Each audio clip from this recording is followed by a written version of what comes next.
944 for a 1989 Porsche 911 CS. Basically, these cars are worth over 200 grand. So it'll be interesting to kind of like drive that back to back with the 944, which is, you know, an amazing deal in the used Porsche market. You can get a decent one for 5 grand, and I'm stepping into a car that's over $200,000. You know, that I'm sure is going to be awesome to drive.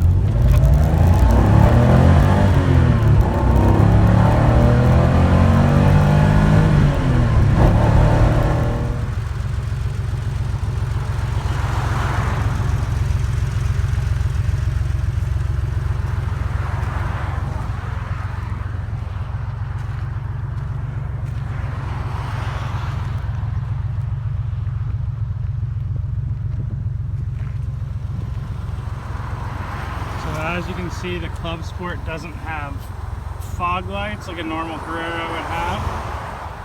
It's also a Euro, so it has the side marker light right there.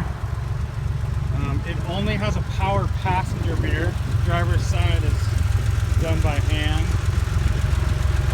Since it's a Euro, it also has the small bumperettes, as you can see. It also has a rear wiper delete. And then if we go inside, this is where it gets really cool. These seats are super awesome, as you can see. Sport seats, like the big 9-inch sport seats in the tweed. So the normal car would have a lid right here. This one doesn't have it. This car has roll-up windows. It also doesn't have a stereo, as you can see. It has a blocking plate. It has one sun visor, the other one's not there. It doesn't have any coat hangers, and it has this old school heating like the old 911s would have, where a normal car in '89 would have it on the center console area.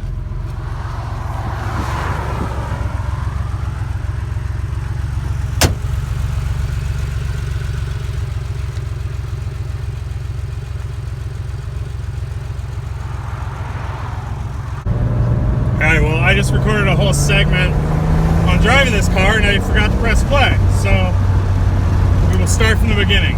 I talked about this car a little bit a couple seconds ago in your time, but I'm now driving it. It's a 1989 Porsche 911 Carrera Clubsport, one of 340 made.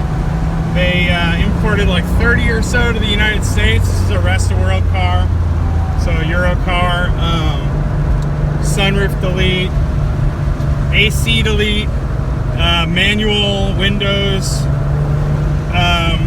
no sound deadening. I'm trying to think what else lost the weight. A bunch of little stuff, and then it has a fully built blueprinted motor from the factory.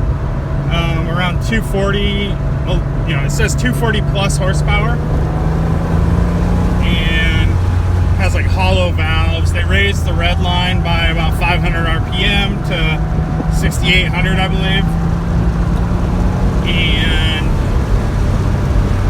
it has a limited slip differential. It has a closer ratio of 4th and 5th gear, so they revised the transmission. Just has a bunch of stuff to make this like the ultimate G-body 911, I think.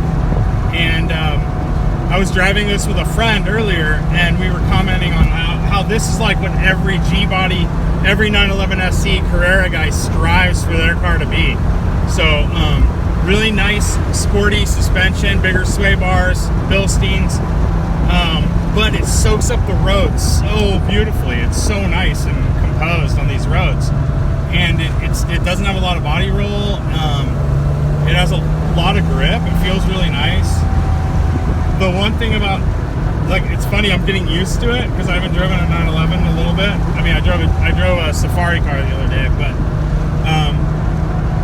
the steering gets nice and weights up so nice going through the turns. But when you first get in it, you're like, whoa, this is really loose in the front and really light. You can feel that lightness where like 964s and 993's got a lot heavier in the front end. They dialed out a lot of that 911-ness. But these are like pure 911 driving experience. And this car is awesome. I wouldn't say it's definitely not a $200,000 driving experience, which is what this car is worth. But this is a one of 340 made, and this is full collector car status. So this particular car, it's just a place, if you have $200,000 you want to blow, you're not really blowing it because you're parking your money somewhere. So you'll buy this car for 200 grand. Maybe it's worth 200 grand in a couple years. Maybe it's worth 300 grand. Maybe it's worth 175. I don't know, but you're not really going to lose much. And just whether or not you have the dough to kind of put up front. And this is a really special car. Like, those who know. And it's just a very special car.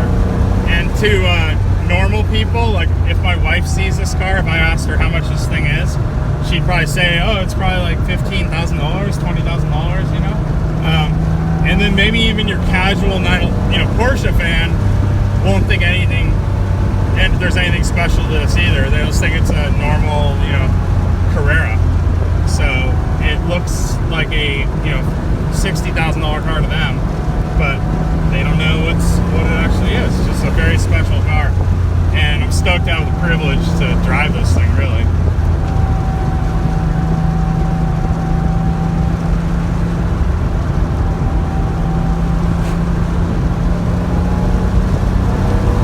So it makes all the power, or a lot of I think all the extra power is between 4 and, or maybe even 4,500 RPM and up. So this thing wants to rev. You're really going to exploit all the power. The 0 to 60 times from back in the day, it was stated, it was 0 to 60 5.1 seconds, and I think that's really ringing it out. It doesn't feel like that fast of a car, but it's like perfect. I don't know. It's kind of like the perfect amount of power, really. It's like E36 M3 kind of feeling of power, and this thing sounds really awesome. The intake noise is great. Just a really nice car.